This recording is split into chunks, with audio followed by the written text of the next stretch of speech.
Qarang, o 13 ming bergansiz. Eshtiring, 13 ming. Konkret gapiring, erkakka o'xshab. Bo'ldi, gapiring. Sen urgutgan tirikman. Baqirmay gapiring. 13 ming bersizmi? 200 dollar. Hozir 13 berasiz. Turist bo'lar aramizga. Turist oramizda. Qolgan turistni samokatni berolmasangiz, bu kelishingizga. Olib borib bermasangiz. Turistni berasiz kelib. Qanday turist? Yana turist 45 mingga hisoblaysizda. Turist emas, asabimga tegmas. Qancha? Olib beraman, sen qayta olib berasiz. Tushundim. Olib borolmasangiz nima qilasiz? Shu kelguncha. Turist qayta berasiz. Menga samogating kerak. Tushundim. Qaytarib beraman. Agar bu kelishga qolgan qilib bermasangiz-chi, olib borolmasangiz. Qilib beraman. Turist emas, sen dalboyapsan. Sa'da qanday? Turist yeymanmisan? Samogat turist bo'lmaydi. Keyin ikkita samogat. O'ylab Bittasi 27 ming, bittasi 17 ming qancha.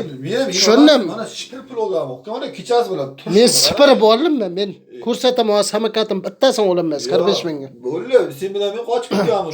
To'g'ri. Men hozir bo'lsin gap lavz deyapman. Tushundim, 26 ming hozir o'tyapti sizdaka. Turist dollar, eshittiring, turist. Olasiz samokat shuni aytayman. Agar ololmasangiz samokat. Bo'ldi. Menga qaytib kelib xafa bo'lish yo'q, ha? Shundaymi? Qaytib kelib bo'ldi pulga gaplashamiz ikkovimiz, kelishamiz. Xafa bo'lish yo'q. Bo'ldi. Samokatni olsam 400 dollar berasiz. Bo'ldi, gap bitta.